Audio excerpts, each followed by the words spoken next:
So yeah, I'm a little pissed that you get a handout there, Callum. Yeah, It wasn't quite a handout. it was literally a handout. I mean, like, I'd be pissed too if my mouth got me cancelled. Oh, goodness. Wow. Guys. Well, that got serious in a... Back and to the left. Back and to the left.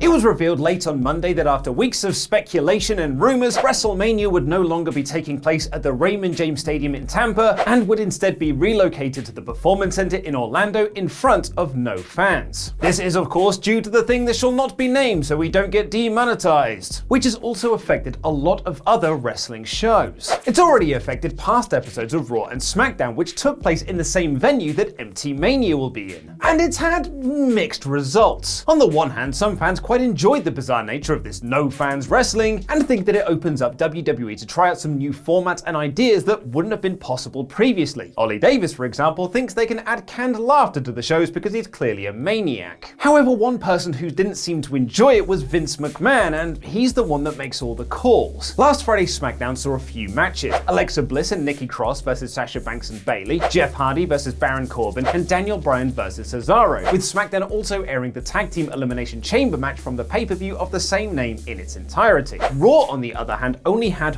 one match between Rey Mysterio and Andrade, because Lucha! With just a few minutes of that match actually airing on TV. The rest of the show was taken up by promos from Edge and Becky Lynch, Steve Austin kicking Byron Saxton square in the dick, and the entire Men's Royal Rumble match, which took up a good half of the broadcast. And according to Dave Meltzer on Wrestling Observer Radio, this is because Vince did not enjoy the empty arena wrestling he saw on Friday. Meltzer said they felt from the SmackDown show that this empty arena match stuff doesn't work. And because Vince and co did not enjoy the lack of fan reaction to the wrestling on Friday, we only got around 4 minutes of new wrestling on Monday. And Meltzer adds this could mean that we'll get a lot less matches on this year's WrestleMania. He said they had 16 matches lined up. I don't know if they'll even do 16 matches at this point. One of those matches that could be cut or altered is the Women's Tag Team Championship match three-way between the Kabuki Warriors, Alexa Bliss and Nikki Cross, and the Divas of Doom of Natalya and Beth Phoenix. Although Asuka did continue her feud with Alexa Bliss and Nikki Cross on Raw during the Andrade Rey match, there wasn't a mention of the Divas of Doom. Meltzer said on Observer Radio the match was a three-way last week. We don't know now. Aside from the recent stuff that is already announced, everything else is up in the air. There are many suggestions going around, but nothing is official. I know they had a complete card on February 17th, and now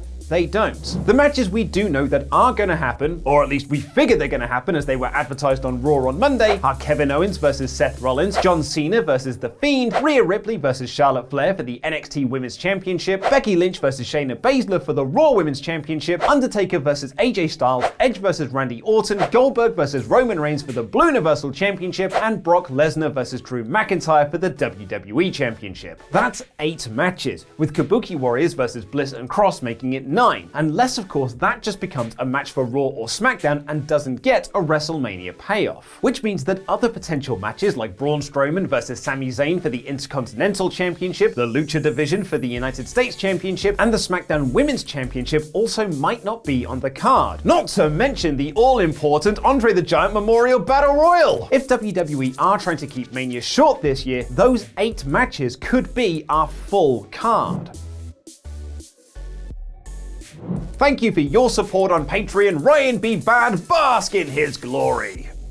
Which means another match that could also be affected by the smaller Mania and shorter runtime is the payoff to what has easily been one of the best storylines in WWE right now, Otis and Mandy Rose. It's a beautiful love story that has made giant baby faces out of heavy machinery, brilliant dick heels in Robert Roode and Dolph Ziggler, and it's the first interesting thing Mandy Rose and Sonya Deville have done since joining the main roster. However, WrestleVotes are sadly reporting that the original plan for WrestleMania, which would have been a mixed tag of heavy Machinery and Mandy Rose versus Dolph Ziggler, Robert Roode, and Sonya Deville could be off the WrestleMania card. They tweeted no telling on if that happens now, as comedy spots, like I'm sure would have happened, won't go over without a crowd. The crowdless WrestleMania will make it one of the most unique manias of all time, that's for sure. But I'm not sure I fully agree with Vince & Co.'s mindset that wrestling in front of no crowd doesn't work. Our No Fans Monday event a few days ago featured some incredible matches, particularly Callum Newman versus David Starr, Kyle Fletcher versus Connor Mills, and the excellent main event of Will Ospreay versus B. Priestley. In fact, there wasn't a bad match on the whole card, and after a while I stopped noticing that there weren't any fans in attendance for the show. Of course, I did watch it on my phone in a hospital waiting room, thanks Callum, but it was revealed over the weekend that SmackDown didn't have the same flow as No Fans Monday, and that's because our show didn't have commercial breaks. In fact, international viewers of SmackDown got a feed where it showed that the wrestlers just stopped wrestling during the ad breaks, which meant they weren't telling a story in ring, they were simply filling time. WrestleMania, of course, won't have that same problem, as they also won't have ad breaks to fill. And perhaps my enjoyment of No Fans Monday came from the fact it was a 7-match card and not a 16-match card, which is too many matches even for a wrestling show with a crowd. So maybe WWE have made the right call here to minimize the Mania card and make it a much better show. I don't know, what do you think? Let me know in the comments down below, because I'll be replying to people from my desk at home in quarantine because of Steve Corino stuff. Oh, ow. WWE also told the Wrestling Observer yesterday that NXT TakeOver Tampa Bay and the Hall of Fame might not take place as originally planned, with Georgia Smith, the daughter of Hall of Fame inductee British Bulldog, saying that WWE have told her that the Hall of Fame will now take place over SummerSlam weekends. But what about NXT? There has been no official confirmation about TakeOver Tampa Bay, most likely because WWE themselves don't know what they're going to do yet. But NXT will air tonight live as scheduled. However, PW Insider reported yesterday they'd heard rumblings that the show would be very different to previous episodes of NXT. When they reached out, WWE told them that NXT will air as regularly scheduled in a modified format with elements ranging from in-depth character profiles and story breakdowns, as well as never before seen interviews and content. Dave Meltzer took to Twitter to confirm what this modified format will be, saying there will be no live matches, just interviews, personality profiles, and archive footage. Given Vince's dislike of the live wrestling on SmackDown last week and the lack of wrestling we got on Raw, could this be the future of Raw and SmackDown during this global situation as well? For what it's worth, AEW are still advertising essentially the same show as they were last week, with the reveal of the Exalted One, Best Friends versus Lucha Bros, Butcher and Blade versus Jurassic Express, and a match to determine the advantage in Blood and Guts. Interestingly, this was going to be the show where the former Luke Harper was rumored to debut for the company. Dave Meltzer reported in the Wrestling Observer newsletter last week that Tony Khan told talent there was no pressure on anyone to be on the show, and it was fine to stay at home if they wanted to, and no one will lose their spot or push if they did, which would likely explain why the originally advertised 6-man between Best Friends and Death Triangle has become a tag match instead.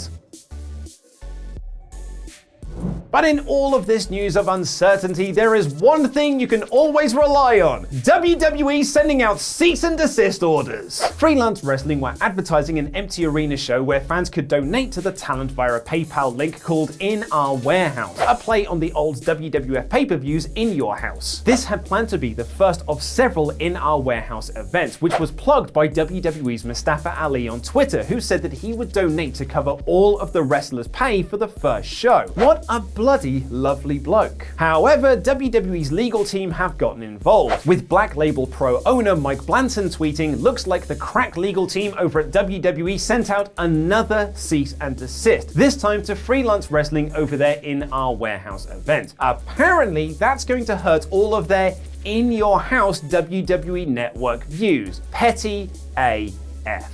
The show has now been retitled to Warehouse Wars and will still go ahead as originally planned. While this might not be related, Ali tweeted out a cryptic message of "just wait" along with a picture of himself, but this could also be connected to the SmackDown glitching storyline, which is speculated to be the return of Ali. So WWE doesn't support independent wrestling, but you know who does? WrestleTalk. On our No Fans Monday livestream events, where you amazing fans raised over £10,000 for all the wrestlers in just Super Chat money alone, it was announced that WrestleTalk were returning to where it all began: television. For those of you who don't know, long before the days of Ollie and I, WrestleTalk was a weekly TV show on Challenge here in the UK, where Marty Scurll was once upon a time a host. And while we will always remain on YouTube for you guys, WrestleTalk is returning to TV screens this Friday as part of an official partnership with the Fight Network, and we're dead excited about this. The partnership will see a 2-hour WrestleTalk themed UK content block starting from 10 PM on Friday night, with 2 new shows made by WrestleTalk airing back to back until midnight each and every week. Starting at 10 PM, Fight Network UK viewers will see the channel host WrestleTalk Showcase, a 60-minute magazine-style program which airs matches from some of the UK's best indie talent from top promotions across the country. Then at 11 PM, there will be a 60-minute WrestleTalk podcast, which will highlight some of the biggest debates,